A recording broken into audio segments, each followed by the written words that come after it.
NEET exam के बाद हम बात करते हैं तो क्योंकि सारे स्टूडेंट जो होते हैं वो मेडिकल फील्ड में जाना चाहते हैं। मेडिकल से मेरा मतलब है एमबीबीएस कोर्स के लिए जाना चाहते हैं। डेंटल, आयुर्वेद, होम्योपैथी या कोई भी और कोर्स हमारा सेकंड प्रायोरिटी रहता है। जिस बच्चे का या जिस पेरेंट्स का टारगेट होता है कि एमबीबीएस ही करवाना है तो उनका टारगेट बिल्कुल सही रहता है, क्योंकि एमबीबीएस या किसी भी और कोर्स का कभी कंपैरिजन किया ही नहीं जा सकता। एमबीबीएस एक बिल्कुल अलग कोर्स है, बीडीएस, आयुर्वेद या होम्योपैथी बिल्कुल अलग कोर्स है। तो इस ढंग से हम कंपेयर नहीं कर सकते कि ठीक है ये नहीं तो ये कर लें, ऐसा नहीं तो वैसा कर लें। लेकिन जब एमबीबीएस की बात करते हैं, नीट की बात करते हैं, तो 600 से अबव अगर जनरल कैटेगरी है तो 600 से ऊपर नंबर है तो गवर्नमेंट कॉलेज इंडिया में मिलता है। जैसा कि लास्ट ईयर के भी कुछ डेटा हैं और इस साल भी कट ऑफ ज़्यादा जाने वाली है ऐसा एक्सपेक्टेशन है।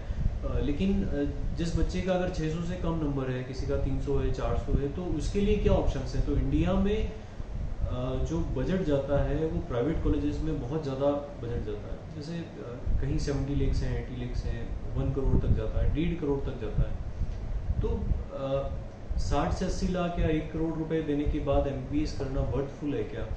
तो मेरा मानना है कि आपके पास जब ऑप्शंस अवेलेबल हैं, आप आउट ऑफ इंडिया से एमबीबीएस कर सकते हैं।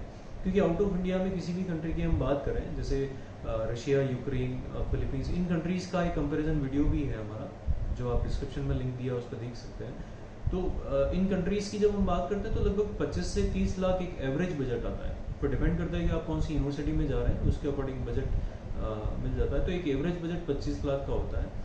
तो जब 25 लाख में ऑप्शन है और इससे कम में भी जाना है तो 15 लाख में भी एमबीबीएस हो सकती है, 12 लाख में भी हो सकती है। ऐसी कंट्रीज, ऐसी यूनिवर्सिटीज़ भी अवेलेबल हैं। तो जब ये ऑप्शंस अवेलेबल हैं तो आपको क्यों 80 से 1 करोड़ रुपए देना है? क्योंकि आप जो एग्ज़ाम है, जब सारे बच्चे जो इंडिया वाले हैं और जो बाहर से करके आ रहे हैं फॉरेन से, जब सारे बच्चों को इंडिया में आके एक ही एग्ज़ाम देना है नेक्स्ट का, तो फिर क्यों हमें एक्स्ट्रा पैसा देके और एमबीबीएस करना, और उसका क्या वर्थ है? तो इसके बारे में बिल्कुल सोचना चाहिए।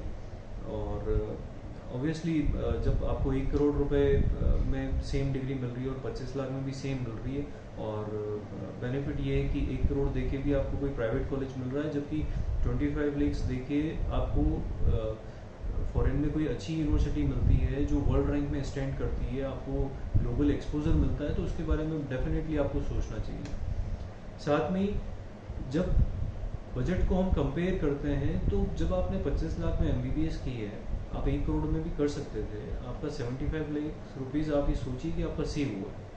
इस अमाउंट को आप रखिए और आपका ये अमाउंट, सपोज आपको एमडी करना है और आपको बाहर से नहीं करना है, इंडिया से करना है, और किसी कारण से अगर आपका एमडी में सिलेक्शन नहीं हो पाता है 1-2 अटेम्प्ट के बाद, तो आपके पास एक ऑप्शन रहेगा कि आप एमडी कर सकते हैं।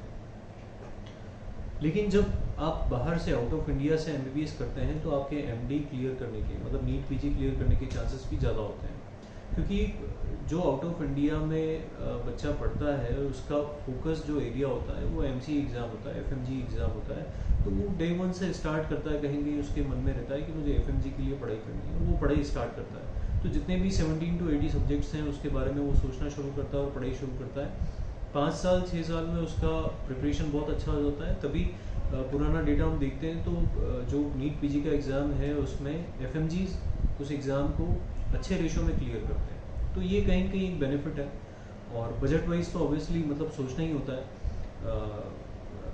ठीक है, किसी के पेरेंट्स 1 करोड़ दे सकते हैं, किसी के पेरेंट्स नहीं दे सकते, लेकिन यहाँ कंपैरिजन की बात हो रही है। देना नहीं देना वो कोई बात नहीं है। मतलब जहाँ 25 लाख में सेम डिग्री मिल रही है और बेटर एक्सपोजर और ग्लोबल एक्सपोजर के साथ मिल रही है और बेटर यूनिवर्सिटी में मिल रही है, तो 1 करोड़ देके क्यों हम ये यहाँ से डिग्री लें हम प्राइवेट कॉलेजेस से? तो बजट किसी भी कंट्री में आप देखेंगे लगभग 25 लाख का एक एवरेज बजट रहता है। इससे कम बजट में जैसे जाना है तो रशिया की कुछ कॉलेजेस हैं, किर्गिस्तान में हैं, कजाकिस्तान में हैं, चाइना में कुछ कॉलेजेस हैं जो इससे कम बजट में भी एमबीबीएस हो सकती है। डिपेंड करता है। और इससे ज़्यादा बजट में भी आपको जाना है तो वो ऑप्शंस भी अवेलेबल है। डिपेंड करता है कि आप कौन सी कंट्री सेलेक्ट कर रहे हैं, आप कौन सी यूनिवर्सिटी सेलेक्ट कर रहे हैं। तो बजट वाइज अगर आपको कोई भी इससे ज़्यादा जानकारी चाहिए या आपको फीस स्ट्रक्चर चाहिए तो आप नीचे हमारा मेल आईडी दिया हुआ है, मेरा व्हाट्सएप नंबर दिया हुआ है, आप मुझे कभी भी कॉल कर सकते हैं या व्हाट्सएप कर सकते हैं। Thank you.